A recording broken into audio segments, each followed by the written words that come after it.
Nous te bénissons pour ces assises, ô Dieu. Nous les remettons entre tes mains, Yahweh. Laisse que toi seul règne, Seigneur, à chaque étape. Laisse que toi seul règne, mon Dieu, mon roi. Laisse que tout soit pour ta gloire. Alléluia. Que ta main de grâce soit sur nous tous. Que ta main de grâce, Seigneur, soit sur nos orateurs. Oui, Seigneur, que tu soutiennes tous les services. Oui, ô Dieu, que ton Esprit Saint soit à l'œuvre. Alléluia. Oui, Seigneur, que toute pensée soit captive à ton obéissance. Yahweh, c'est dans le nom de notre Seigneur Jésus-Christ que nous avons ainsi prié. Nous disons merci, Seigneur Jésus-Christ. Amen, amen. Acclamons bien-aimés. Non, ça, ce ne sont pas des acclamations. Hein? Acclame-toi pour toi-même. Acclamez. Amen. Hein? Amen. Hein? Nous disons grand merci à notre Seigneur. Nous le bénissons pour cette opportunité qu'il nous accorde, envie de partager ce temps de réflexion. Je sais que vous attendez quelque chose de nous. Amen. Hein? Nous sommes là. Nous remercions tous les participants, les bienfaiteurs de votre présence, surtout de vos soutiens matériels, financiers et spirituels. Oui, vous nous avez portés dans vos cœurs. Vous nous avez porté à cœur dans vos prières pour la réussite de cette activité. Amen. Hein? Que Dieu vous bénisse. La première intervention sera sur la famille chrétienne face à la loi. Et là, nous aurons deux points. On va nous parler sur l'introduction, on va nous parler sur l'affiliation, sur filiation, sur adoption et tutelle. Et ça sera présenté par Papa Amos Kambali. Il y aura aussi des débats, c'est pourquoi je viens de dire qu'il y a un partage. Il y aura des débats, il y aura des échanges, il y aura le moment de questions et réponses. C'est pourquoi je vous prie bien d'aimer d'être attentifs, parce que nous voulons que chacun de nous parle. Je sais que vous aurez des choses à parler. Deuxième intervenant, qui va nous parler sur le mariage et ses effets. Là, nous aurons 3 points. On va nous parler sur le divorce, les régimes matrimoniaux et succession. Et ça sera présenté par notre sœur maman Marina Kamleta Kapadika. Et notre sœur va le faire avec notre sœur Marceline Kapinga. Troisième intervention. Là, on nous parle de l'actualité sur l'évolution des droits humains. Il y aura insémination artificielle, mariage homosexuel, avortement. Et ça sera présenté par 2 personnes. Il y aura notre papa Guy Nyembo et maman Nelly Seya. Et après leurs interventions, nous ouvrons encore le débat. Nous appelons notre maman Julie pour le mot des circonstances. Alléluia! Alléluia! Est-ce qu'on peut acclamer pour notre Seigneur? Nous sommes heureuses de vous accueillir ce soir dans cette journée de réflexion organisée par l'Église La Borne Bukavu au travers du département des femmes.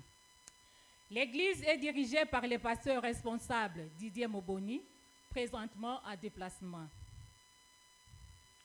Nous disons merci à l'Éternel Dieu Tout-Puissant qui a rendu possible cette journée.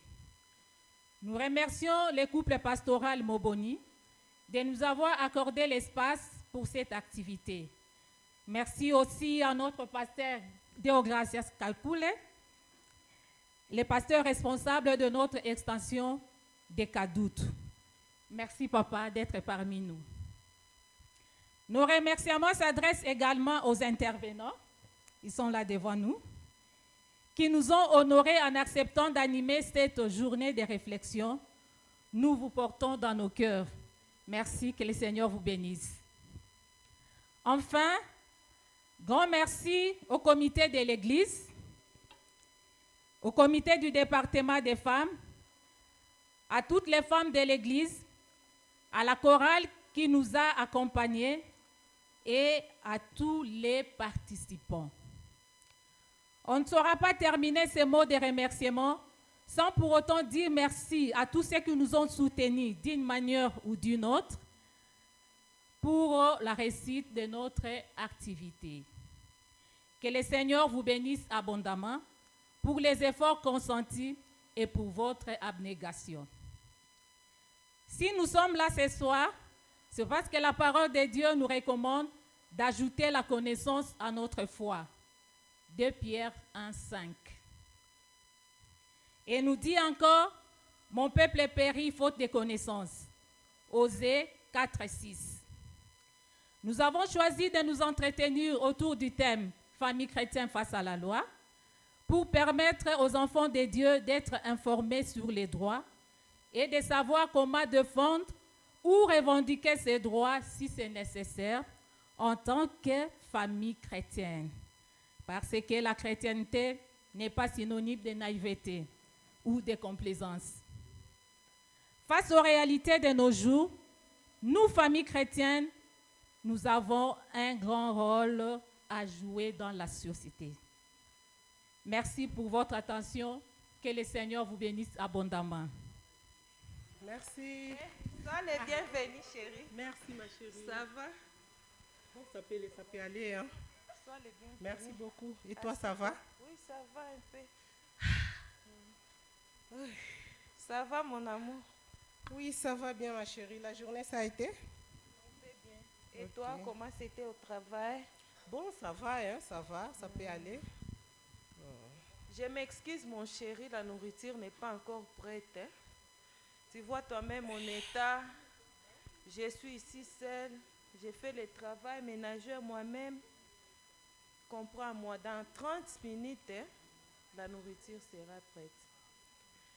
Tu m'avais dit de m'occuper seule de la maison parce que tu ne veux pas que les autres personnes viennent éduquer tes enfants et prendre soin de ta maison, n'est-ce pas?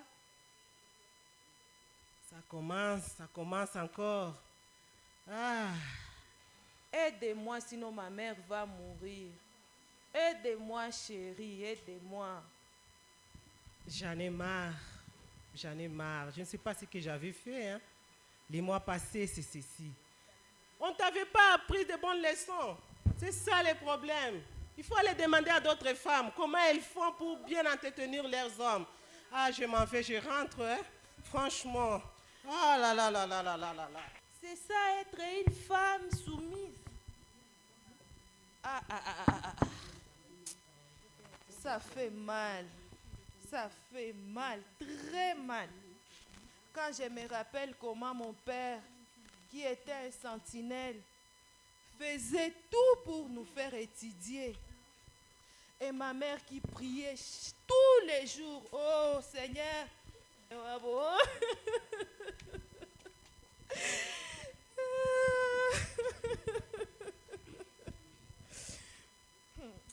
D'ailleurs, si on a tabi ya kulilia hapa. Ngoja niende tafuta mwatanipa makuta. Nitunzishe mamangu. Oui, alors chef, j'ai essayé de faire la première partie. Il y a la dernière partie qui n'a pas été terminée. Je vais faire de mon mieux pour conclure, faire la conclusion ce soir. Et... Ça, c'est quelle madame, ça? Mais Chikou, quand je t'avais employé, tu m'avais dit que tu as un diplôme. Tu es diplômé d'État. Hein? Jusque-là, les enfants n'ont pas encore fait les devoirs.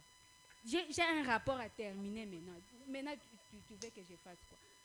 Mais j'ai des difficultés avec la multiplication.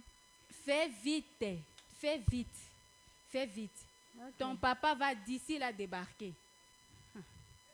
Ok, madame. Boss. Ces rapports ici. Boss, tu ni banamuke tu. Changer. Hey. Ça, c'est quel ménage, ça?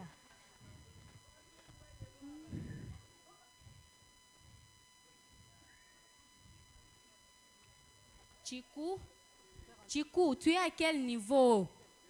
Je suis La nourriture de papa, tu es à quel niveau? Je suis presque à la fin. Ok, tu commences déjà à arranger les uniformes des enfants. Oui. Hein? Je ne veux pas que demain matin, j'arrive encore, où sont les chaussettes, les sous-vêtements, ceci, cela. Non, commence déjà à arranger. Je t'avais demandé d'amener ça là-bas. J'ai déjà parlé avec le tailleur au téléphone. Ok, je vais le faire, pas Madame. de problème. Madame, mon épouse, Oui. tu m'as pas vu. Mais bien sûr, je t'ai vu. C'est ça la façon dont tu accueilles ton mari. Mais tu veux que je t'accueille comment? Tu m'as trouvé en train de travailler. Je suis sur mon ordinateur. Tu devais te lever. Tu connais la route qui mène à la chambre, monsieur. Merci beaucoup pour la parole. Avant toute chose, nous voulons premièrement dire merci à Dieu, le maître des temps et des circonstances, qui a permis que nous soyons ensemble ici et qui a permis que nous puissions être ici devant vous. Dieu l'a permis au travers du département des mamans, à qui nous disons merci pour la confiance. Nous espérons être à la hauteur de vos attentes. Nous sommes 4. Nous allons parler d'un même sujet, mais subdivisé en plusieurs parties pour faciliter juste la compréhension. Le thème est vaste, on ne saura pas le terminer aujourd'hui, mais nous avons choisi quand même certains sujets que nous avons pensés qui vont vous intéresser. Mais les questions restent ouvertes. S'il y a des aspects sur lesquels vous avez des préoccupations et que nous n'avons pas abordés, vos questions seraient les bienvenues. Nous sommes 5 juristes. Moi, c'est Maman Nelly Sea. Je suis magistrate. Actuellement, je suis présidente à la Cour d'appel du Sud Kivu. Chacun va se présenter. Moi, c'est Amoros, pas Amos. Amoros Kambale Mupanza. Je suis substitut du procureur général au Sud Kivu. Moi, c'est le colonel magistrat Guignembo. Je suis conseiller à la Cour militaire du Sud Kivu. Moi, c'est Marina Kamulete Kapajika. Je suis pré-instance, président du tribunal de grande instance, faisant fonction de président du tribunal de paix de Bukavu. Moi, c'est Marceline Kapinga. Je suis avocate au barreau près la cour d'appel. Nous sommes appelés à échanger ensemble, parce que je sais que vous avez des connaissances, vous avez des notions. Nous n'avons pas la prétention d'avoir le monopole. Nous allons échanger autour du sujet qui est la famille chrétienne face à la loi. En introduction, nous avons d'abord pensé voir un parallélisme à César, ce qui est à César, et à Dieu, ce qui est à Dieu. On a des fois l'impression que les lois, parce qu'on parle de code pénal livre 2, on parle de ceci, les lois sont très différentes de la parole de Dieu. Mais lorsque vous lisez attentivement, vous vous rendez compte qu'il y a beaucoup de ressemblances, il y a beaucoup de similitudes. C'est comme ça que nous avons pensé, c'est parti, c'est comme ça que nous nous sommes dit, effectivement, si Dieu a ce qu'il a, César a aussi ce qu'il a, n'oublions pas que César a été créé par Dieu et à l'image de Dieu. C'est-à-dire la source principale de l'inspiration de César, c'est Dieu. Alors, lorsque on a enlevé les passages, on peut faire une petite comparaison, juste 2-3 comparaisons. On peut regarder dans Deutéronome 15, 1 à 3. Ok, lorsqu'on lit, on se rend compte que Dieu a dit au bout de 7 ans, les dettes, les redevances ne doivent plus être payées. Ça veut dire qu'il y a un délai en dedans lequel les dettes doivent être effacées. Et lorsque nous allons à l'article 613 du Code pénal, du Code des obligations, on parle de ce qu'on appelle la prescription. Ça veut dire au bout d'un certain temps, même si vous êtes redevable, si ce temps-là s'écoule, la dette, la créance est effacée. Ça veut dire que la notion de prescription que nous trouvons dans les lois de César a sa source dans la loi de Dieu. Ça, c'est une première chose. On peut aller aussi dans Deutéronome 20. Ça, c'est par rapport à la loi. Que l'Éternel a dit avant d'aller au combat, le sacrificateur se présentera et parlera devant le peuple.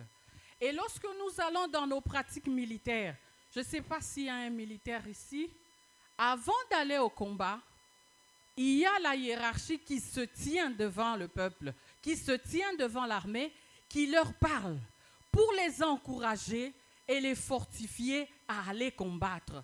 Ça veut dire que c'est une pratique, pas seulement dans la loi de César, mais aussi dans l'armée de César.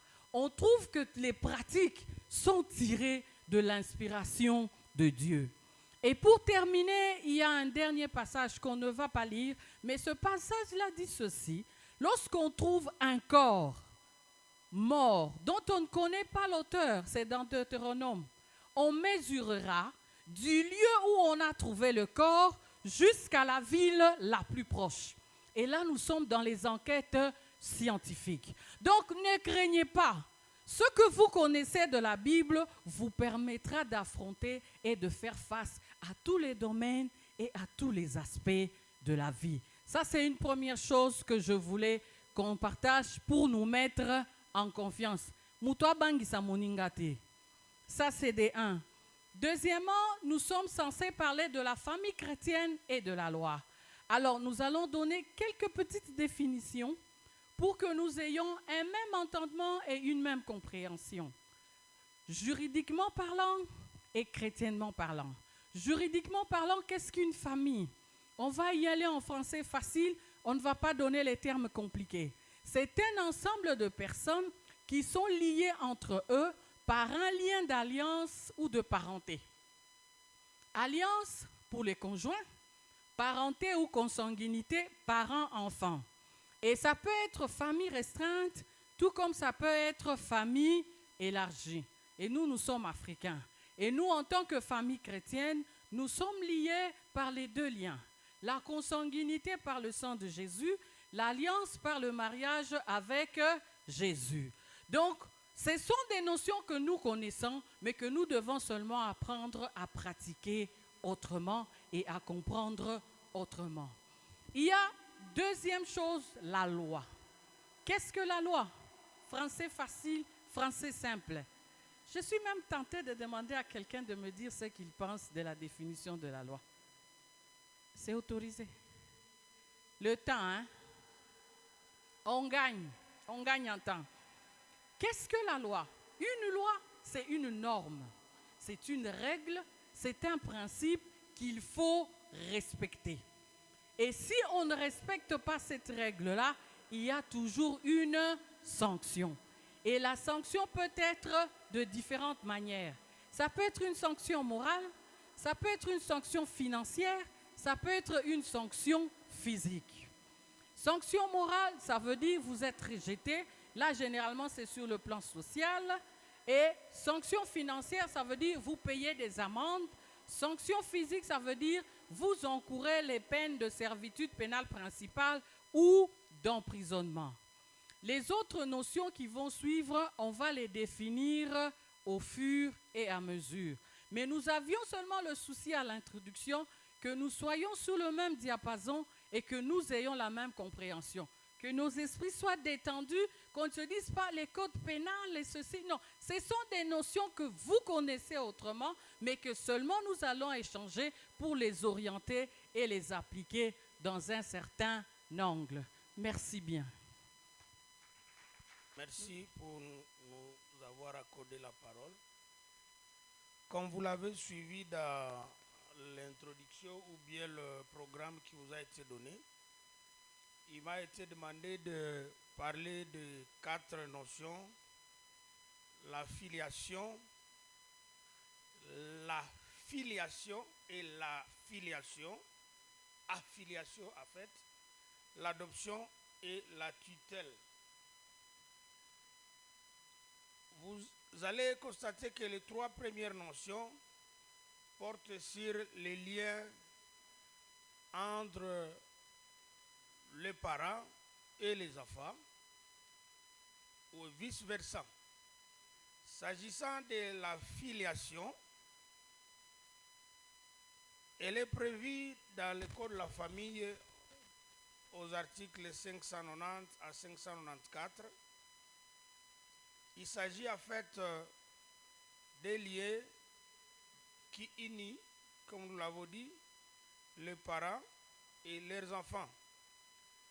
La loi veut que cet état soit prouvé. Mais s'agissant de la filiation, par exemple, maternelle, elle s'établit naturellement par la naissance. Mais d'autres situations peuvent arriver que vous trouvez un enfant abandonné. Là, c'est une autre paire de démarches. Mais naturellement par là, la filiation maternelle s'établit par la naissance. Elle peut aussi s'établir par la volonté des deux parents qui se déplacent vers l'officiel de l'état civil pour déclarer la naissance. Et la preuve dans ce cas d'espèce, c'est l'acte de l'état civil. Elle peut aussi s'établir par le simple fait qu'on trouve le nom de la maman sur l'acte de naissance. C'est une présomption déjà légale que telle est la maman de telle enfant. Elle peut aussi s'établir même après la mort. Mais là, ça demande des enquêtes. Ça demande une procédure au niveau du tribunal. Elle peut s'établir en fait par une action en justice. Parce qu'il peut arriver que pour une raison ou une autre, une maman ou un papa ne veut pas qu'on reconnaisse les liens qui l'unissent à tel enfant. Donc il y a une action en justice qui est prévue pour ça, qui est de l'apanage de toute personne intéressée.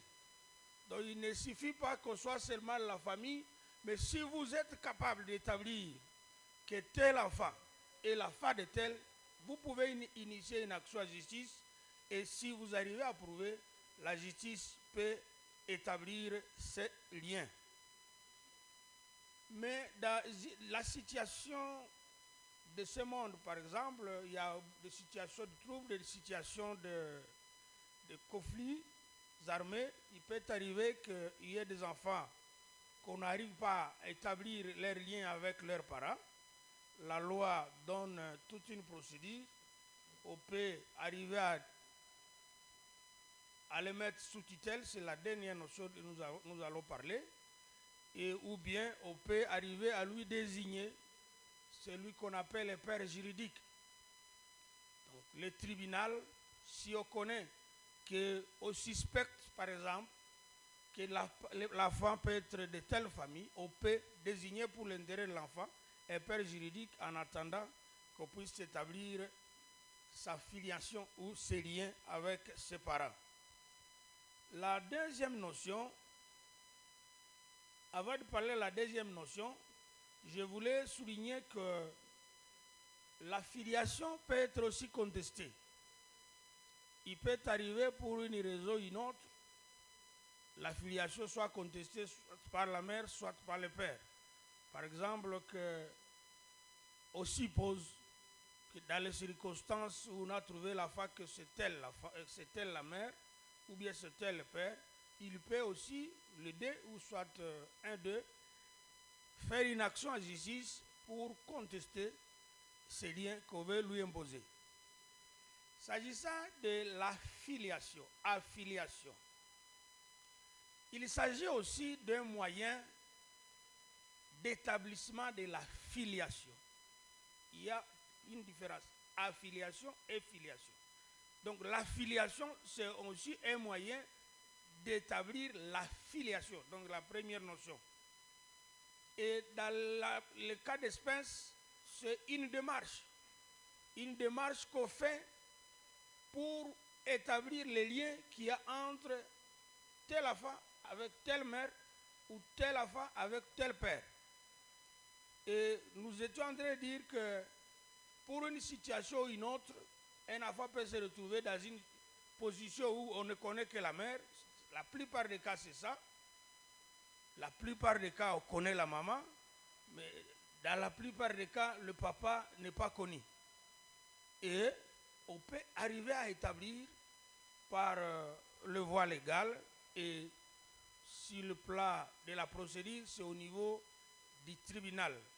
Mais volontairement, il peut y arriver qu'il y a une situation où, par exemple, un papa ou un homme qui est marié ailleurs, ou bien qui est célibataire, mais qui a eu un enfant avec telle femme, ils peuvent se déplacer de leur gré pour aller affilier cet enfant au niveau de l'état civil. Et si ce n'est pas volontaire, ça peut arriver par une voie de justice. Donc la maman, en représentant son enfant, peut en signer à justice l'homme pour que cette filiation soit établie entre le papa et la femme. La preuve de la filiation est toujours l'acte de l'état civil. Pour la maman, comme je vous ai dit, il y a des présomptions légales aussi pour les parents, les papas. Par exemple, quand la femme est née dans les mariages, il y a cette présomption légale que c'est la femme de tel. Il peut arriver aussi que la femme soit née après la mort ou bien après le divorce. La loi prévoit le délai. Si on peut compter 300 jours à 420 jours avant la naissance de la femme, on suppose légalement que cet enfant est du père divorcé ou bien du père qui est décédé. Donc c'est comme ça que souvent quand il y a divorce, on préfère avant de vous remarier, de faire d'abord les examens parce que si vous concevez pendant ce temps-là, on va supposer légalement que la femme est du premier mari ou du défunt s'il est mort. S'agissant de l'adoption, il est aussi un lien de filiation. Mais un lien de filiation que la loi prévoit pour les personnes qui veulent s'unir sans avoir les liens de sang. Donc vous n'êtes pas d'une même souche sanguine, mais vous voulez, pour l'intérêt de la personne que vous voulez prendre, que vous voulez adopter, vous voulez vous unir avec cette personne. La seule voie faite pour l'adoption, c'est la voie du jugement. Donc c'est par jugement que vous pouvez arriver à prendre une personne comme adoptée. Il y a certaines conditions, notamment le code de la famille veut que la personne qui veut adopter soit majeure. Mais pour l'adopter, la personne qu'on veut adopter, la loi ne détermine pas l'âge. Vous pouvez adopter n'importe qui. De quel âge? Mais vous qui voulez adopter, vous devez être majeur. Vous devez être capable. La capacité, c'est aussi le moyen, parce que toutes ces notions vont de pair avec l'intérêt de la femme ou de la personne que vous voulez adopter. Donc, quand vous voulez adopter, on voit est-ce que vous êtes capable de remplir ou de sauvegarder les intérêts de la personne que vous voulez prendre sous adoption. La loi insiste aussi que vous ne pouvez pas être homosexuel. Vous ne pouvez pas être transsexuel. Vous ne pouvez pas être pédophile. Vous ne pouvez pas être troublé mental. Et aussi, vous ne pouvez pas être dans la situation de déchéance de l'autorité parentale. Pour une raison ou une autre, il peut arriver que le tribunal vous condamne, vous enlève ses pouvoirs d'être considéré comme parent vis-à-vis de tel enfant, ou bien de tous les enfants. Vous voyez, des fois, il arrive même en matière de viol. Il y a un musicien qu'on avait condamné de ne pas arriver dans les périmètres des écoles, parce qu'on le considérait comme dangereux. Donc un parent peut être aussi, on peut lui enlever cette autorité parentale, et quand vous êtes dans cette situation-là, vous ne pouvez pas adopter. Une autre condition, c'est le nombre des enfants. Normalement, la loi dit, quand vous avez 3 enfants, vous ne pouvez pas ajouter un autre enfant adopté. À moins que ce soit les enfants de votre conjoint. Il peut arriver que vous vous mariez avec une femme ou un homme qui a eu d'autres enfants. à dépit du nombre, vous pouvez les adopter. Vous pouvez les adopter. Donc il ne suffit pas d'être marié avec quelqu'un pour que vous ayez un lien juridique avec ses enfants. Donc si vous voulez avoir un lien juridique avec ses enfants, vous les prenez sous adoption. Donc il faut aller vers le tribunal pour que ces enfants soient au même pied d'égalité que le vôtre. Parce qu'il y a des conséquences qui en découlent, notamment à ce qui concerne l'héritage. Quand vous avez adopté, il faut savoir, vous mettre à tête que l'enfant ou la personne que vous avez adoptée a maintenant le même droit que vos propres enfants. Il y a aussi un aspect, c'est que quand l'adopté, ça sort parmi, c'est comme les conséquences ou les règles à suivre, si l'adopté est considéré comme vos enfants, ça veut dire qu'il y a aussi une limitation par rapport au mariage. Ils ne peuvent pas se marier comme les enfants ne peuvent pas se marier parce qu'ils sont de la même souche. Donc ça, c'est une conséquence de l'adoption. Je vous avais dit que la procédure en ce qui concerne l'adoption, c'est devant les juges. Il n'y a pas une autre voie. Il n'y a pas une autre voie. Souvent, on le dit, bon, c'est mon adopté, je l'ai pris chez moi. Mais il n'y a pas de conséquences de droit qui peuvent découler de cette situation si vous n'avez pas un jugement qui le prévoit. Je souligne une autre chose, comme pour les autres, la filiation et affiliation, le Code de la famille dit que les dispositions qui touchent ces matières sont d'ordre public. Donc, personne ou des personnes ne peuvent pas se mettre dans un coin et décider de modifier certains aspects.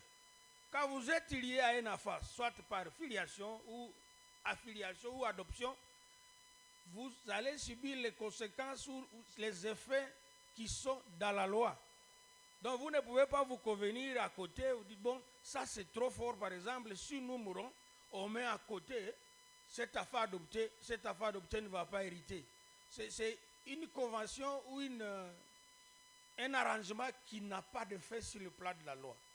Parce que même si vous le faites, cet enfant adopté peut revendiquer son droit après votre mort. Enfin, parlant de la tutelle, ça concerne toujours les enfants. Mais aussi la tutelle touche certaines personnes qui se retrouvent dans des situations un peu compliquées. L'incapacité, par exemple, les interdits ou le fou. On peut les adopter, on peut les mettre sous tutelle. La tutelle, en fait, c'est une protection instituée par la loi en faveur, premièrement, des mineurs et en faveur d'autres personnes, notamment les incapables et les interdits.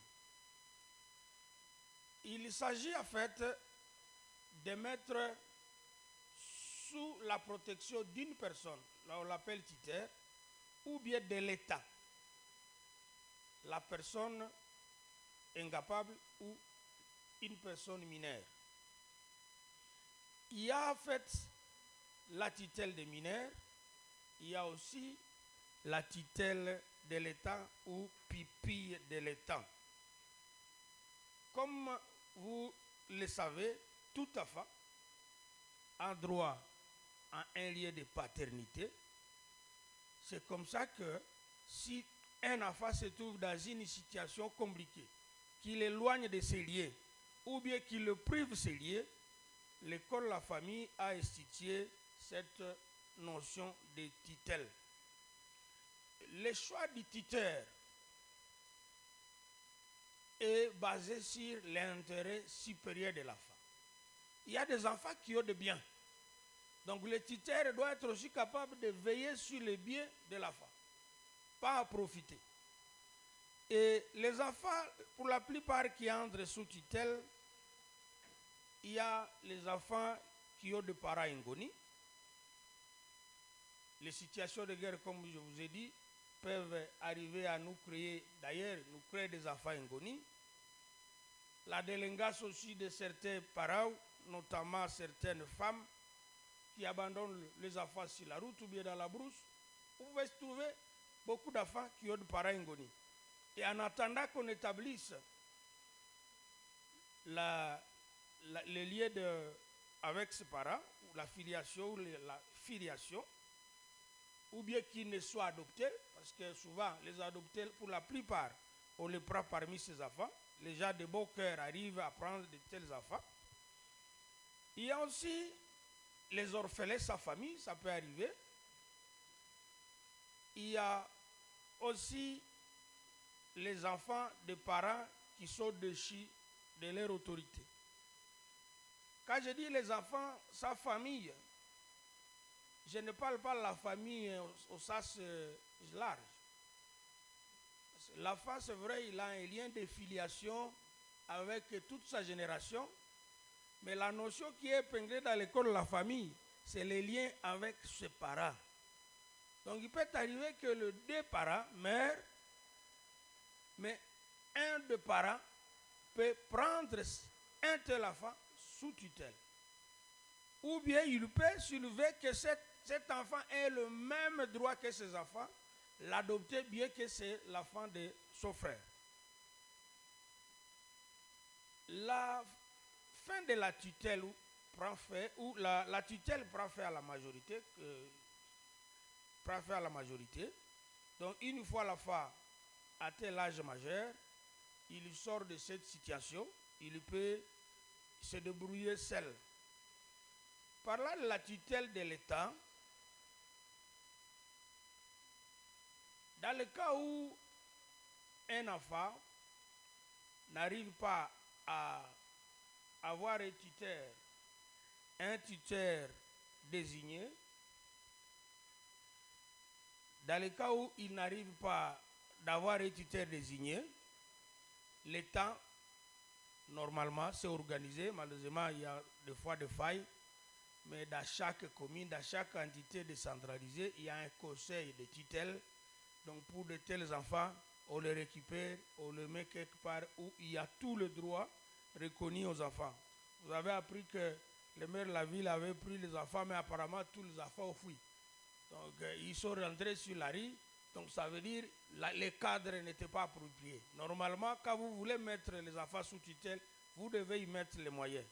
Donc comme je vous ai dit, comme on l'a dit à l'introduction, le sujet est tellement vaste que nous sommes disposés à répondre à toutes les questions. Nous avons seulement épinglé certaines notions pour mettre sur la voie d'échanger pendant le débat. Merci.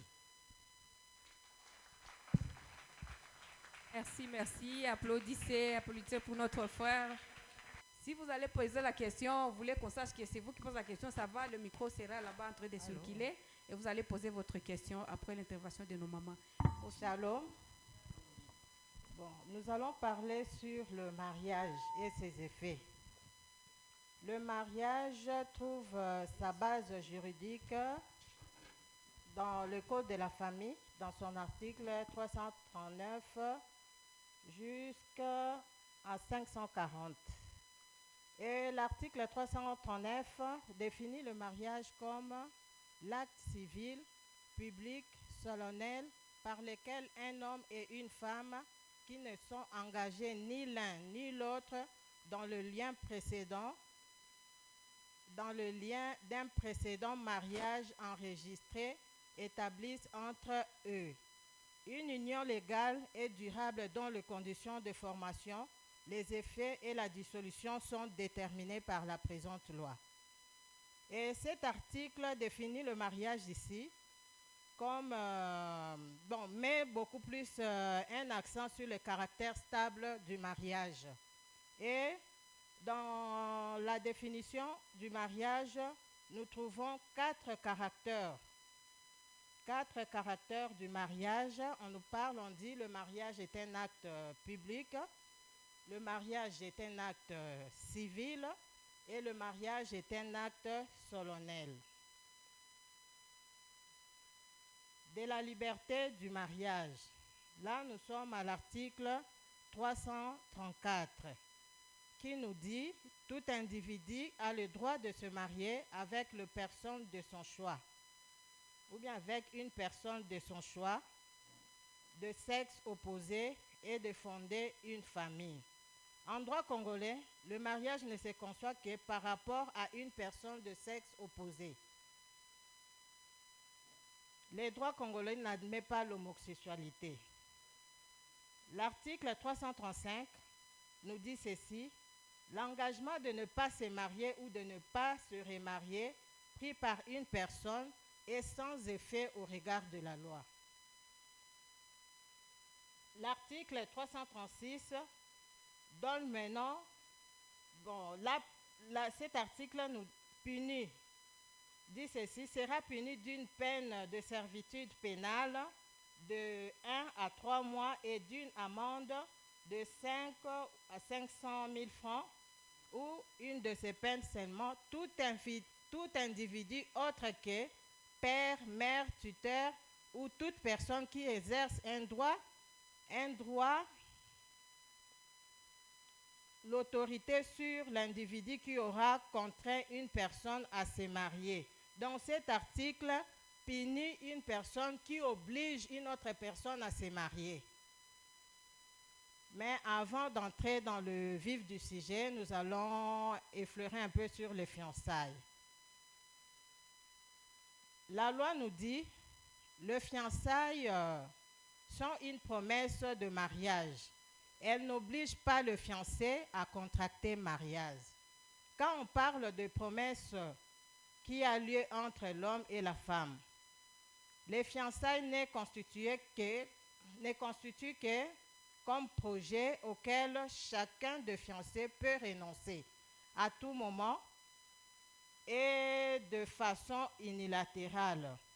Et la rupture de fiançailles n'est pas constitutive d'une faute ou d'une infraction. Donc à tout moment, lorsque vous êtes fiancé, vous trouvez que vous êtes incompatible, peut-être des caractères, vous pouvez vous séparer. La loi autorise cela. Maintenant, nous allons parler de la formation du mariage. Ça, c'est dans l'article 349 qui parle de la formation du mariage, nous donne même le but du mariage. Cet article dit ceci: le mariage crée une union entre un homme et une femme qui s'engagent à vivre ensemble jusqu'au décès de l'un d'entre eux, pour partager leur commune destinée et pour perpétuer leur espèce. Ici, la durée normale du mariage devrait se prolonger jusqu'au décès. C'est pour cela, au début, dans la définition du mariage, là, on nous donne le caractère stable. On dit que le mariage, c'est pour la vie. On ne se marie pas pour divorcer.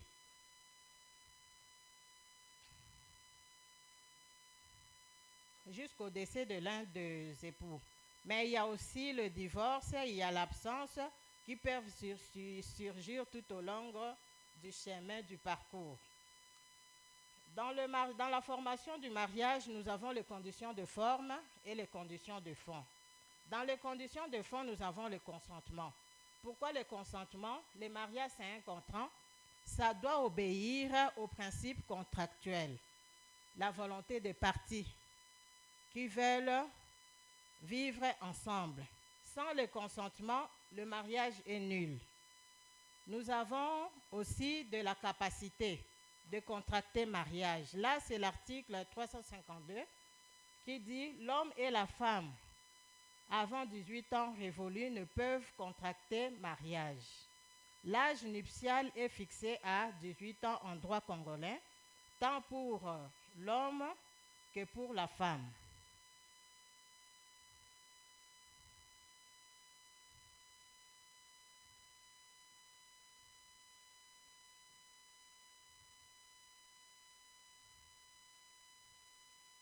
Et on a parlé par rapport aux conditions de fond, il y a le consentement, il y a de la capacité, il y a aussi la dot.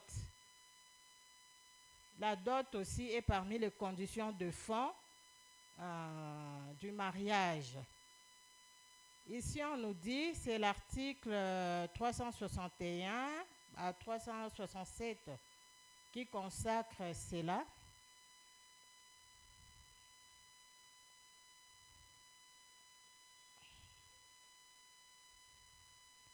Le mariage ne peut être célébré que si la dot a été effectivement versée, au moins en partie. Le versement de la dot s'est fait en référence à la coutume. La dot peut être symbolique. L'article 362 dispose ceci. Dispose les principes de toute question relative à la dot. Et la remise de la dot est la cérémonie publique du mariage qui scelle l'alliance entre les deux familles. La dot scelle l'alliance entre les deux familles, c'est-à-dire la famille de l'homme et la famille de la femme.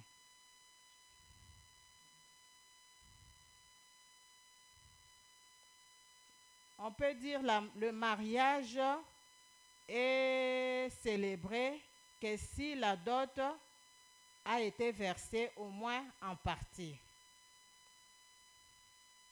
La dot ne peut être majorée ou réévaluée en cours de mariage ou lors de sa dissolution. Toute coutume ou convention contraire est de nul effet.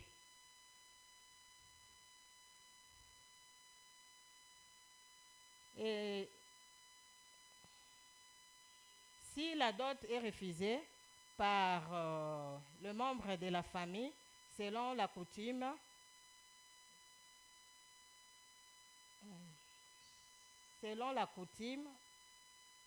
on doit, là je parle de conditions de forme. Le mariage peut être célébré en famille et peut être célébré devant l'officier du ministère, devant l'officier de l'état civil, excusez-moi. Quand je parle de ministère public, là, je vois le magistrat, mais ce n'est pas le magistrat qui célèbre le mariage, c'est l'officier de l'état civil à la commune.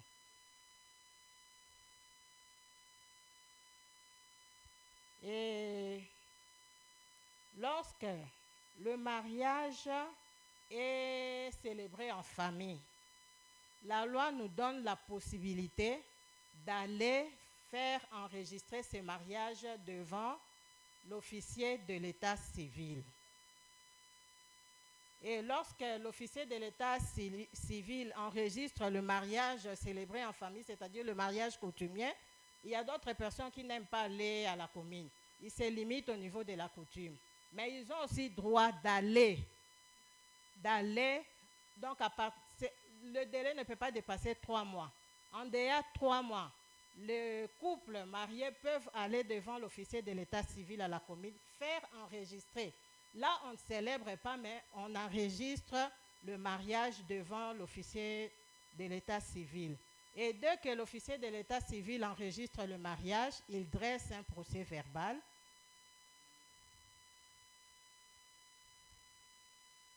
Il dresse un procès verbal.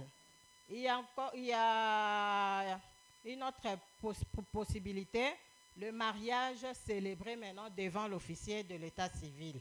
Là, selon les formalités, on le fait selon les formalités prescrites par la loi. Je crois que tout le monde ici connaît ce qui s'est fait à la commune. Avant, il faut aller à la commune voir l'officier de l'état civil. Là, il faut 15 jours de ban. Pourquoi le 15 jours de ban? C'est pour faire la publicité du mariage.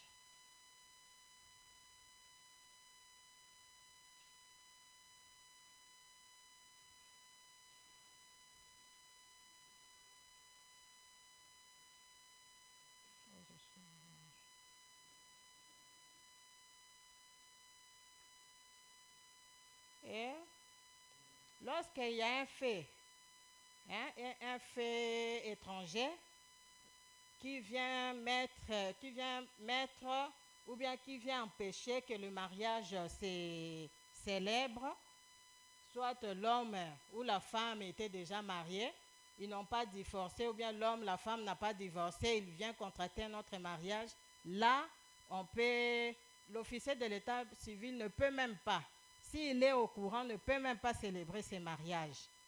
Là, il vient directement devant le président du tribunal de paix.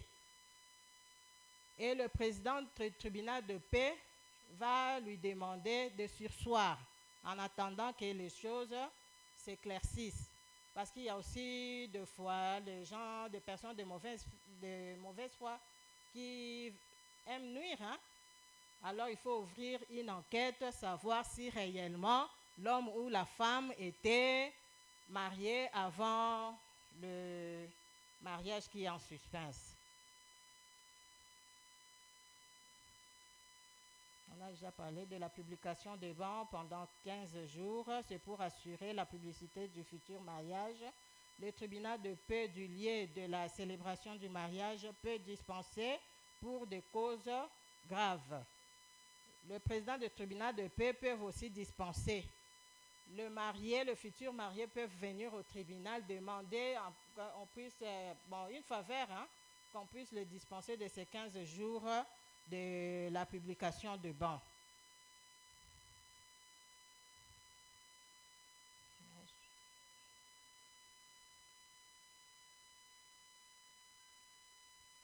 Il y a aussi parmi les conditions de forme, on a parlé, maintenant il y a des sanctions. Des sanctions qui surgissent aussi lorsqu'il y a de vices de consentement.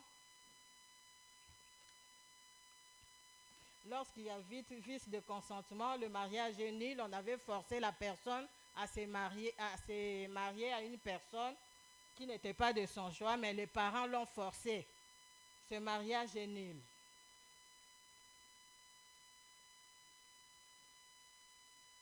Ce mariage est nul et nous allons parler sur les effets du mariage. Tout mariage célébré en famille ou devant l'officier de l'État civil crée des effets. Et le premier effet, on dit le mariage crée le ménage. Les ménages, là on voit papa, maman et les enfants, toutes personnes qui habitent sur le toit conjugal. Et on dit ici, parmi les effets, on dit le mari est le chef du ménage. Les époux contribuent aux charges du ménage selon leurs facultés et leur état. Les époux doivent s'accorder pour tous les actes juridiques dans lesquels ils veulent s'engager. En cas de désaccord, le conjoint lésé peut saisir le tribunal. Mais pour rester en justice ou disposer à cause de mort, l'accord du conjoint n'est pas nécessaire. Le mariage prend fin soit par la mort, par le divorce ou par l'absence prolongée de l'un des conjoints. Je passe la parole à Maître Marceline pour la suite. Merci pour la parole.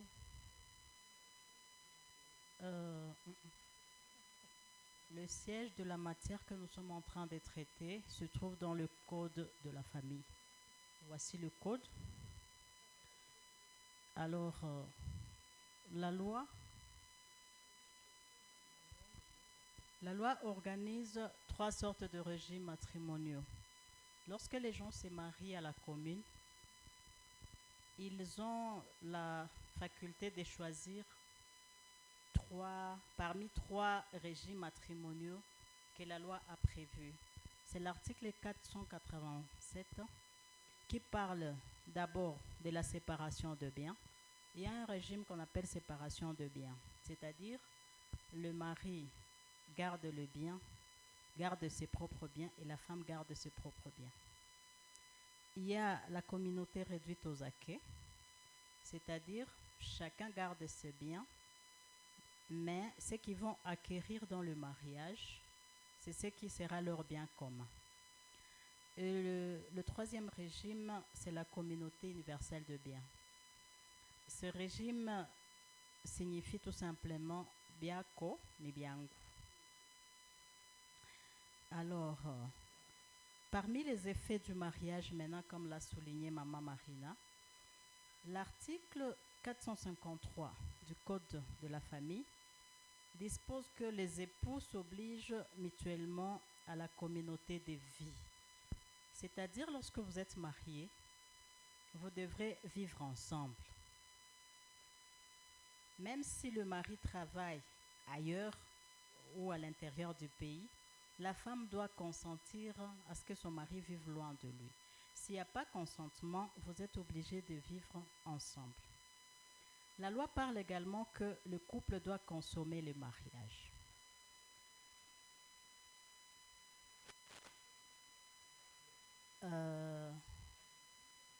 L'article 459 renchérit en disant que les époux se doivent mutuellement fidélité, respect, considération et affection. La fidélité n'est pas seulement que l'homme doit être fidèle à sa femme, mais la femme aussi doit être fidèle à son mari. Alors, quels sont les effets du divorce? L'article 578 dit que le divorce dissout le mariage et met fin au devoir réciproque des époux et à leur régime matrimonial. Lorsqu'on a prononcé le divorce, après le jugement du prononcé, on doit aussi liquider le régime matrimonial. C'est quoi liquider le régime? Quelles sont les causes du divorce? Là, je dirais que ça dépend de tout un chacun. Les uns divorcent parce que l'autre conjoint était infidèle. Alors, on a dit que le mariage se dissout non seulement par le divorce, mais aussi ça se dissout par la mort de l'un des conjoints. Là, c'est une séparation naturelle. Et même à l'église, quand on s'est marié, on dit jusqu'à ce que la mort nous sépare. Et quand la mort survient, donc c'est une séparation naturelle. Là, il n'y a pas de débat. Les divorces, sûrement que là, il y aura débat. Et la troisième cause, c'était le nouveau mariage du conjoint de l'absent. C'est quoi la théorie de l'absence? Lorsque votre conjoint part dans un lieu inconnu, vous ne savez pas là où il est parti, il ne donne pas de ses nouvelles, et il se passe 6 mois, vous ne savez vraiment pas là où il est, ne fait pas signe de vie. Là, vous partez au tribunal, vous commencez une procédure et vous aurez à la fin un jugement qui déclare l'autre conjoint absent. Et lorsque la personne qui est restée, que son conjoint est déclaré absent, là, vous pouvez encore vous remarier. Je sais que le pasteur va encore marteler sur ça. Mais la loi nous autorise, lorsque vous avez un conjoint absent, vous pouvez vous remarier. En cas de décès, l'article 755 nous parle de la succession. Lorsque une personne vient de décéder, la succession de cette personne qu'on appelle de Kouyous est ouverte au lieu où il avait eu lors de son décès, de son domicile ou de sa résidence. Le virage à 90 degrés du comité organisateur qui fait un passage en force du thème central à la loi de César. Quid d'autres lois? Parce que le djihad islamique, c'est aussi une loi. Sans parler de la coutume, de la loi de la conscience et que sais-je. Troisième petite question, là je m'adresse à Madame Tséa. Je parie bien que c'est ça. Voilà. D'abord, je remercie la sagacité avec laquelle vous avez fait votre exposé. Mais néanmoins, permettez-moi de vous poser cette petite préoccupation. Vous avez établi un parallélisme irréfutable entre la loi de Dieu et celle de César. J'aimerais savoir quid de la différence de taille entre les deux lois.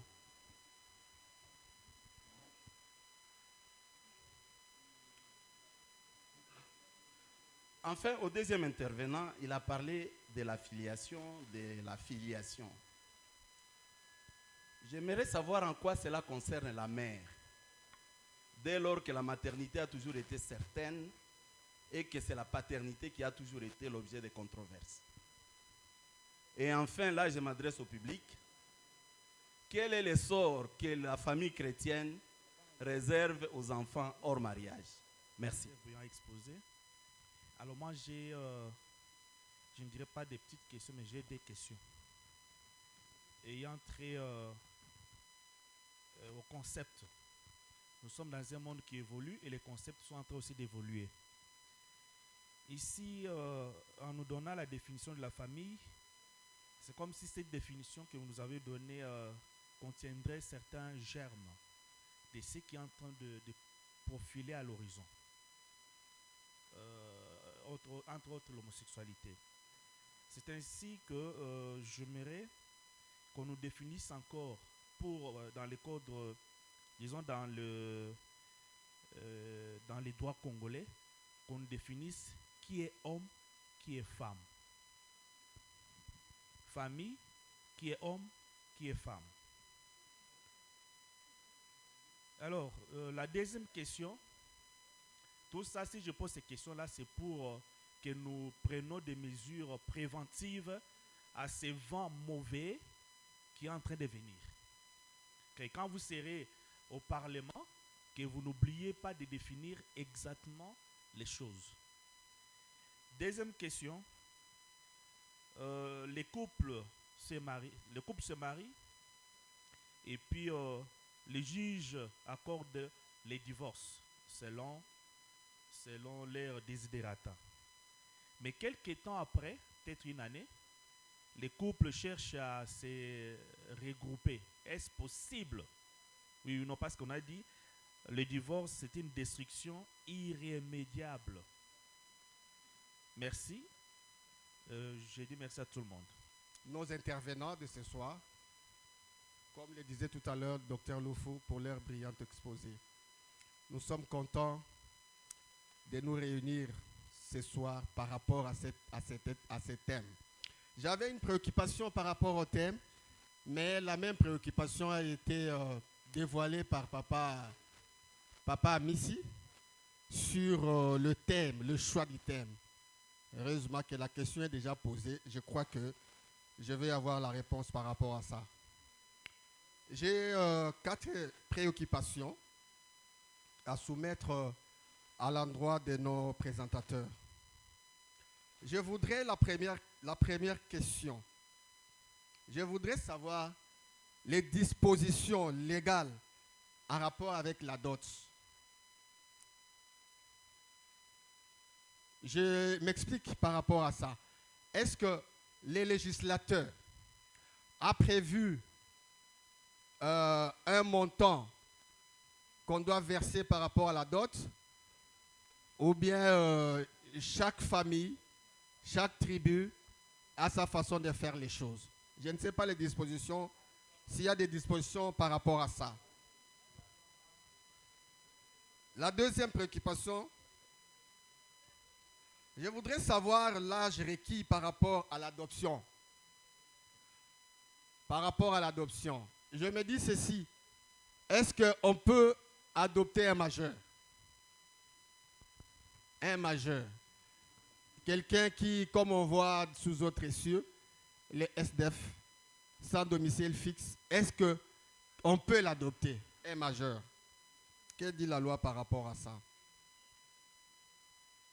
Vous avez donné l'âge pour la jeune fille pour être mariée. Je crois que vous avez parlé de 18 ans, si je ne m'abuse. Mais avec les enfants qui grandissent aujourd'hui, vous savez, elles prennent de taille. Mais elle n'a pas atteint 18 ans. Il y a un prétendant. Est-ce que la loi peut autoriser ces mariages-là? Et enfin, la 4e question, que dit la loi lorsque le couple, dans le couple, il y a un qui se dit non, moi je ne vais plus continuer avec ce mariage. Je déclare le divorce. Mais il y a l'autre partie le second qui dit non, moi en tout cas, je m'accroche à mon mariage. Je n'ai pas besoin de divorcer. La troisième question et la dernière. Ici, je parle de fiançailles. On nous a donné une définition en disant que les fiançailles, c'est une simple promesse qu'on ne peut pas tenir ou arriver au mariage. Mais quand est-ce qu'il y a réparation dans les cas de séparation, dans les cas de fiançailles? Merci. J'ai besoin de quelques précisions sur des cas pratiques. Je donne le premier cas. Je suis un père adoptif. J'ai adopté un enfant. Mais lorsque j'ai fait mon testament, je ne l'ai pas prévu. Comment on va gérer cette situation si je mourais?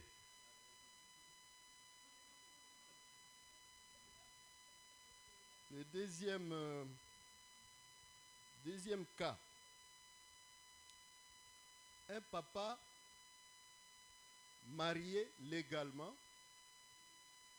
se retrouve à Kamituga, bon légalement à Bukavu, se retrouve à Kamituga, contracte un autre mariage et l'enregistre à l'état civil. Ils ont même des enfants là-bas, mais sa femme légitime ne connaît pas qu'il a des enfants là-bas. Il est marié. On sait que nos services ne sont pas numérisés. Donc, quand il faut là-bas, il ne peut pas savoir qu'il est marié ou pas. Comment ça se gère lorsqu'on découvre cette situation?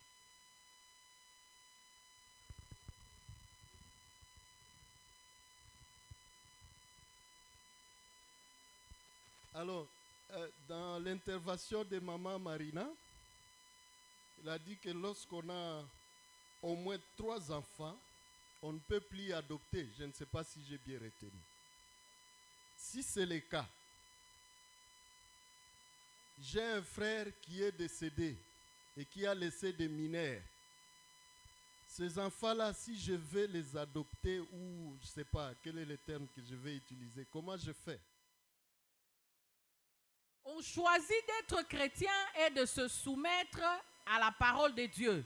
C'est un choix qui n'est pas imposable à tous.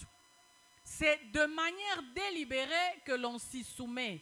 Et lorsqu'on se soumet volontairement et délibérément, on n'a pas besoin de contraintes. On sait à quoi on s'engage parce qu'on sait ce qu'on a choisi. Donc nous avons trouvé inopportun de parler des droits sporadiques, des droits partiels, des droits qui concernent des catégories spécifiques de personnes, parce qu'ici, nous avons tous une chose qui nous unit. Nous sommes d'abord humains. Deuxièmement, nous sommes, je ne sais pas s'il y a des expatriés, mais je crois qu'à 99%, nous sommes congolais. C'est comme ça que nous avons choisi la loi congolaise, parce qu'elle nous concerne et nous n'avons pas le choix de dire « je n'y répondrai pas, elle ne me concerne pas ». C'est ça qui a été nous. Dans les choix de la loi, lorsqu'on nous a donné le thème, nous avons choisi de nous limiter à la loi congolaise par rapport à cet aspect-là. Pour le choix des auteurs, ils auront à expliquer. Deuxièmement, nous avons établi le parallélisme. Le temps ne nous a pas permis dans un parallélisme, il y a des points de dissemblance et il y a des points de ressemblance. Nous avons parlé de points de ressemblance parce qu'en fait, ici, l'idée était de faire comprendre à tout un chacun qu'effectivement, il n'y a rien de nouveau sous le soleil. Ce que nous sommes en train de dire et de partager, on peut dire ça code pénal, code de la famille, mais ce sont des notions en fait que nous avons déjà d'une certaine manière. Mais la grande différence entre la loi de Dieu et la loi des hommes réside dans ce que le fondement de la loi de Dieu, c'est l'amour. Alors que le fondement de la loi des hommes, c'est l'intérêt social. C'est ce qui fait que la loi des hommes est dynamique. Elle change. elle s'adapte au temps et aux circonstances. C'est comme ça, vous avez par exemple le Code pénal livre 2. Il est de 1940. La première modification a eu lieu en 2006. La deuxième modification en 2022. Il y a une troisième modification en 2023. On s'adapte. Il y a par exemple des lois qui n'existent pas, comme la loi sur le numérique. Elle n'avait pas existé dans son temps, mais maintenant nous avons une législation sur le numérique. Les hommes varient, les hommes évoluent, les hommes changent. C'est ça la grande différence. Et c'est l'intérêt communautaire qui est à la base de ce dynamisme-là et de ce changement. Alors que la loi de Dieu, elle est immuable. Quels que soient les temps, quels que soient les lieux, quelles que soient les circonstances, c'est la même loi, c'est la loi de l'amour. Vous pouvez s'aimer une graine au Congo, vous pouvez s'aimer une graine en Amérique, vous pouvez s'aimer une graine aux États-Unis. Les maïs restent les maïs. Mais lorsque vous êtes dans la loi des hommes, lorsque vous parlez mariage au Congo, ce n'est pas ce qui est mariage en Europe actuellement. Et là, je suis dans l'esprit de Dr Loufou, j'ai compris ce qu'il a voulu dire. Actuellement, dans d'autres pays, on accepte des mariages homosexuels. Donc, les lois des hommes varient selon les lieux, les temps et les circonstances, alors que la loi de Dieu, elle reste immuable. C'est ça la grande différence que nous n'avons pas pu dire compte tenu du temps qui nous a été donné. Par rapport au concept, la famille chez nous au Congo, ça reste ce que vous savez de la famille. Un papa, une maman et des enfants. Ce n'est pas un papa et des enfants ou bien une maman et des enfants. Sur ce plan-là, la définition dans le code pénal n'a pas changé jusque maintenant. Et ce qui est malheureusement aussi vrai, c'est qu'il n'y a pas de sanction par rapport à l'homosexualité. Elle n'est pas reconnue légalement, mais elle n'est pas non plus érigée en infraction ou interdite. Ça veut dire que des gens peuvent se mettre en union libre comme homosexuels. La loi ne les reconnaît pas, mais la loi ne les sanctionne pas non plus.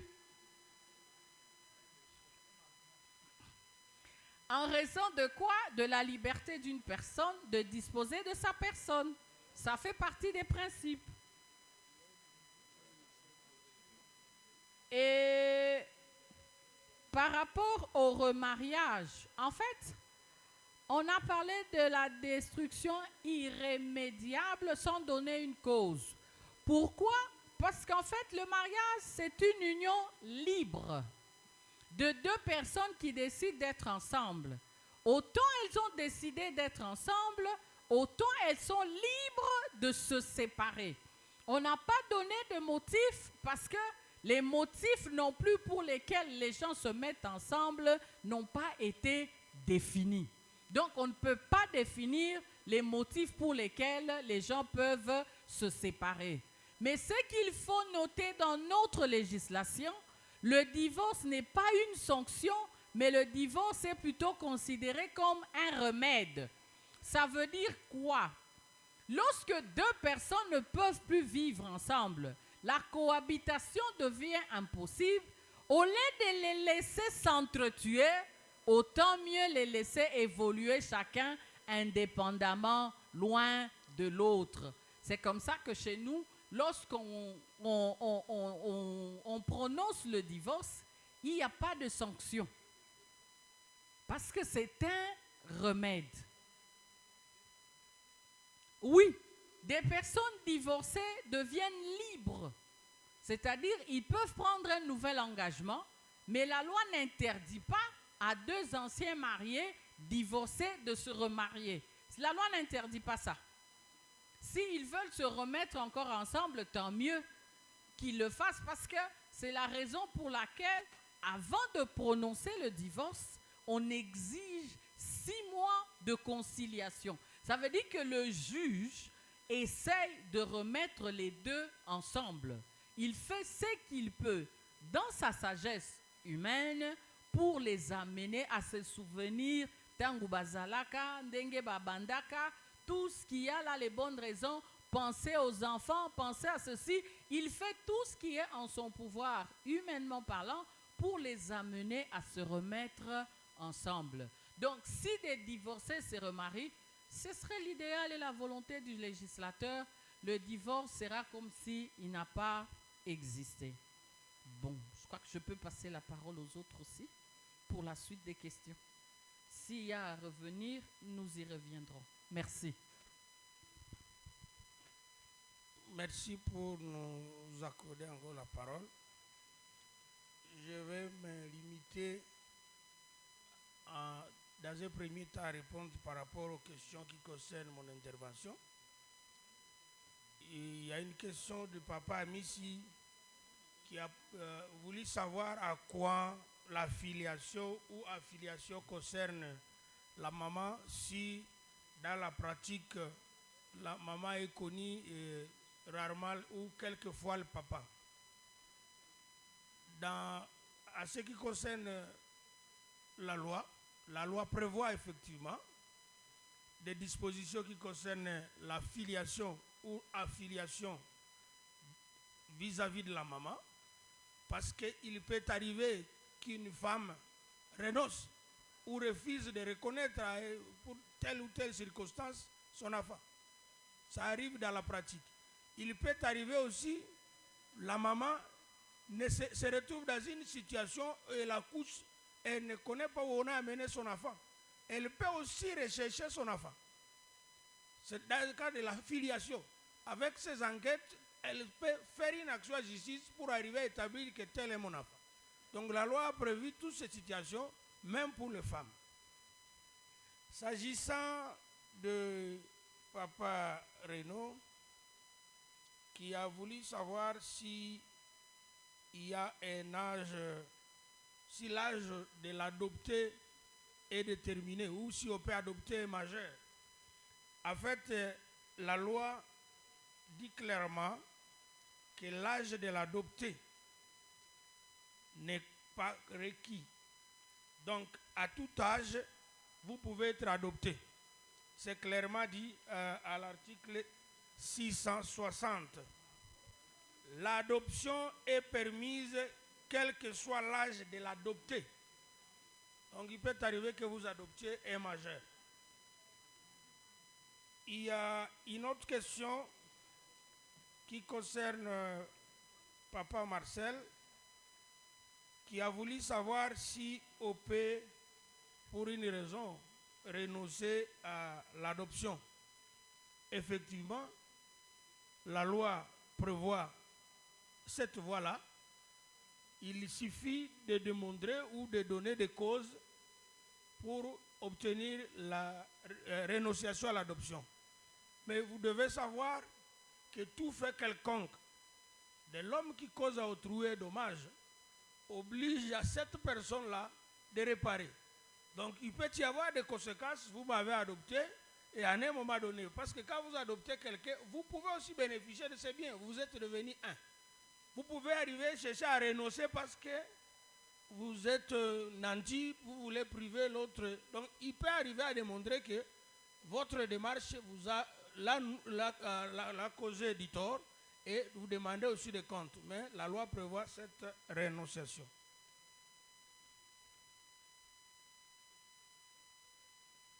La dernière, c'est par rapport à papa Fikiri, qui a donné quand des enfants laissés orphelins par un frère, et que vous avez 3 enfants. Parce que j'ai dit quelque part que quand vous avez 3 enfants, vous ne pouvez pas adopter.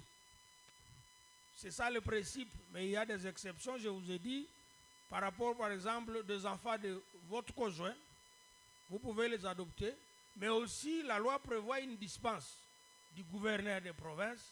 Donc si vous donnez des raisons et vous expliquez que c'est pour l'intérêt supérieur, comme je vous ai dit, toutes ces dispositions visent l'intérêt supérieur de l'enfant. Avec cette dispense-là, cette dispense du gouverneur, c'est l'administration, ça doit être écrit, et vous pouvez aller devant le juge et obtenir l'adoption en dépit des 3 enfants que vous avez. Merci. Le juge cherche à resserrer le lien entre les 2 couples. Et si le juge constate qu'il y a destruction irrémédiable du toit conjugal, ce n'est qu'à ce moment-là que le juge prononce le divorce. Sans cela, il n'y a pas de divorce. Le juge tente à réconcilier le couple parce que le code de la famille cherche d'abord à protéger la famille. La loi congolaise protège la famille. La loi congolaise est là pour la stabilité de la famille. La loi congolaise n'est pas là pour attribuer des divorces à tout moment que les gens se présentent à la... Non, il y a toute une procédure construite. Et par rapport à la dot, oui, la dot est consacrée par la loi. C'est l'article 361 à 367 qui nous dit ceci: le mariage ne peut être célébré que si la dot a été effectivement versée, au moins en partie. Donc la loi ne détermine pas, ne donne pas un montant concret, mais tout ça, ça se fait par rapport, on se réfère à la coutume de la fille. On se réfère à la coutume de la fille. Ce que la famille de la fille va demander, c'est ce que le jeune homme va apporter. Et la loi dit aussi que la dot peut être symbolique. Oui, oui. Alors, dire que les fiançailles, c'est juste une simple promesse qui peut ou ne pas aboutir, oui, c'est ce que dit la loi. Tant mieux briser 10 000 fiançailles que de briser un mariage. Si on ne se sent pas avancer avec la personne, tant mieux laisser et dédommager la personne, plutôt que d'aller plus loin et divorcer. Donc, Papa Marcel, on peut se faire dédommager. Il y a une autre question. L'un est d'accord pour le divorce et l'autre n'est pas d'accord. Comme Maman Nelly l'a dit, lorsque le tribunal prononce un divorce, c'est un remède, ce n'est pas une sanction. Une personne ne veut plus de l'autre. Je ne vois pas par quel mécanisme on peut encore ramener l'autre conjoint à aimer son partenaire ou sa partenaire. Lorsque l'amour est fini, c'est terminé. Le juge ne peut rien. Lui, il constate juste qu'il y a destruction irrémédiable et il va prononcer le divorce. Même si vous tenez à votre mariage et que l'autre partenaire n'est plus d'accord, donc la vie commune devient tellement difficile et on va toujours prononcer les divorces. On a parlé également d'absence. Papa Marcel a demandé est-ce qu'on ne peut pas tenir compte du cause de cette absence. La théorie de l'absence signifie qu'on ne connaît pas d'abord où est partie la personne et puis on ne connaît pas pourquoi cette personne est partie. Donc on ne connaît pas sa destination. On ne connaît ni les raisons, ni rien, on ne connaît pas. On n'a plus de ses nouvelles, on n'a plus rien. Donc on suppose même qu'il est mort ou on ne sait pas là où il est. La loi limite à 6 mois. Après 6 mois, si on a vraiment cherché partout, on ne sait pas là où il est, le conjoint qui est resté peut se remarier et refaire sa vie. L'avortement est resté une infraction, telle que prévue et punie par les articles 165, 166 et 178 du Code pénal livre 2. Néanmoins, on a fait une ouverture. On autorise l'avortement sous condition. Je répète brièvement ce qu'il a dit. Il y a des conditions de forme et des conditions de fond. Dans les conditions de forme, ça veut dire pour qu'on puisse autoriser, pour que votre avortement ne soit pas sanctionné. Je précise, article 165, on punit l'avorteur. L'avorteur, c'est celui qui aide la femme à avorter. À l'article 166, on punit l'avorté, c'est-à-dire la femme qui interrompt sa grossesse. Les deux sont punis, mais l'avorteur est puni beaucoup plus sévèrement que l'avorté. Ces deux lois restent d'application. Néanmoins, on a donné une ouverture. quand est-ce qu'on peut autoriser l'avortement? Premièrement, condition de fond. Il faut que la grossesse pour laquelle vous sollicitez l'interruption volontaire soit issue d'une agression sexuelle. Deuxièmement, il faut que cette grossesse soit issue d'un inceste. Troisièmement, il faut que cette grossesse soit issue d'un viol. Ça fait partie des agressions sexuelles. Quatrièmement, il faut que cette grossesse mette en danger la vie de la mère ou du fœtus. Et ici, quand on voit les avortements, on voit les interruptions volontaires. On écarte les avortements spontanés. Ici, c'est-à-dire les avortements qui se font avec l'intervention extérieure. Ça, c'est par rapport aux conditions de fond.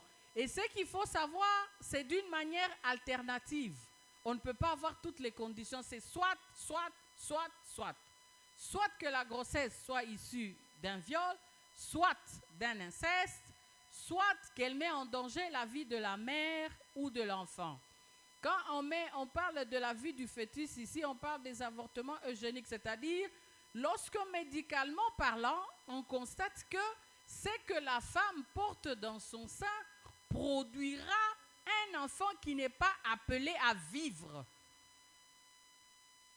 Est-ce qu'il faut la laisser continuer à souffrir 9 mois pour avoir du néant, ou est-ce qu'il faut l'aider à se débarrasser d'un poids mort?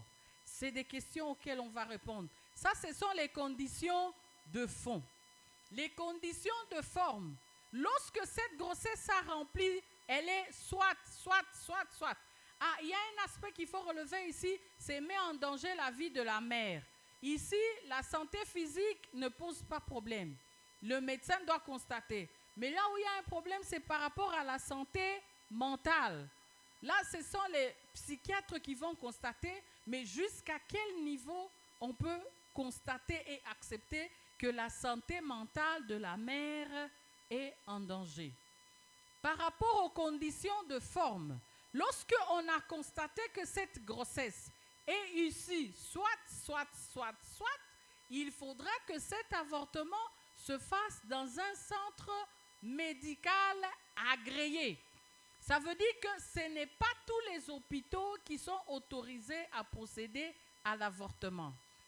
Deuxièmement, il faudra que ce soit un médecin ou un infirmier qui a été formé à cet effet. C'est-à-dire au-delà des études, je ne sais pas moi, ISTEM ou quoi, ou de médecine, il y a des capacitations que l'on fait pour que ce personnel médical puisse procéder à cet avortement.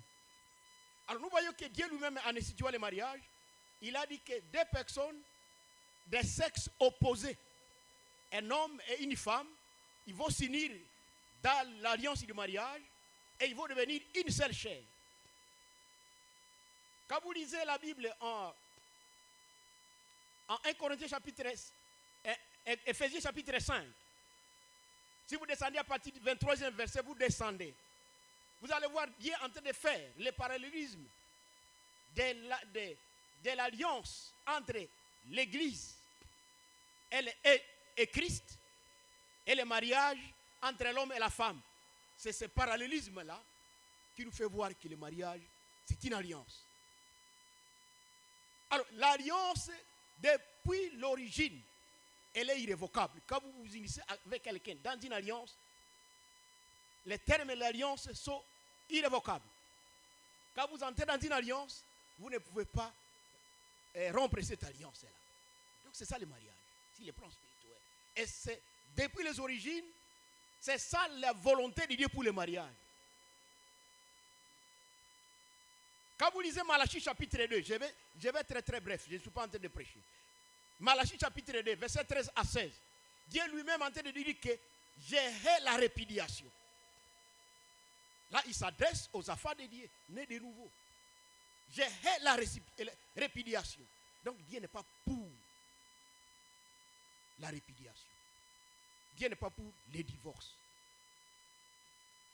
Alors Jésus-Christ lui-même, on lui a même posé la question. Par les pharisiens, par les scribes, dans le chapitre 19 de Matthieu, il va leur dire non. Si Moïse avait demandé que vous écriviez une lettre de divorce à votre conjoint, à votre épouse, pour avoir trouvé quelque chose de mal en elle, c'est à cause de la dignité de votre cœur. Mais depuis les origines, il n'en était pas ainsi. Et il a ouvert une parenthèse pour dire que, sauf pour cas d'adultère, et que celui qui répudie sa femme, qui ne puisse pas se remarier. C'est ce que nous dit la Bible. Alors, donc nous voyons ici que, même s'il y a eu adultère, tel que la Bible nous le dit, il n'est pas dit que vous avez le chèque blanc pour répudier votre femme ou bien votre époux. Non. La Bible donne aussi la possibilité de savoir se pardonner. On peut se pardonner. Et la Bible dit que combien de fois pardonnerai-je à mon frère ou à ma soeur? Jusqu'à 70 fois, 7 fois. Vous voyez des choses comme ça. Donc ça signifie qu'il y a aussi l'aspect pardon qui peut intervenir à tout moment. Donc, chez Caïsar, on dit que les conjoints, s'ils ne s'attendent pas, d'ailleurs la loi semble être muette à ces propos-là. Donc, on dit que bon, si je trouve que la personne, mon partenaire ne me plaît pas, je peux aller au tribunal. C'est trop vague. C'est trop vague concernant la loi. Mais nous, en tant qu'enfants de Dieu, il n'y a aucun motif ou une raison qui peut militer pour que vous puissiez aller au tribunal pour demander le divorce. La Bible ne l'autorise pas. Et s'il s'avère que vous avez divorcé, la Bible dit que vous ne pouvez pas vous remarier. Vous allez rester célibataire toute votre vie. Et qui peut accepter ça? Ça, c'est la Bible. Ça, ce n'est pas Caïsar, c'est la Bible. Seigneur, merci pour ce moment que tu nous as accordé en ta présence. Nous te bénissons, car nous savons que tu nous dis d'ajouter aussi à notre foi la connaissance. C'est pour cette raison, Seigneur, que nous sommes venus en ce lieu. Dans le cadre du mariage, tu nous dis, Marie, aime ta femme, comme Christ nous a aimés. Mais aussi que la femme soit soumise. Seigneur, donne-nous de mettre toutes ces formules en pratique, afin de ne pas avoir de problème avec celui qui a l'épée. Car celui qui demeure sous ton ombre, Seigneur, il repose, il est caché sous ton sang. Merci pour tous tes bienfaits. Protège-nous, garde les retours, dans le nom puissant de Jésus-Christ. Amen.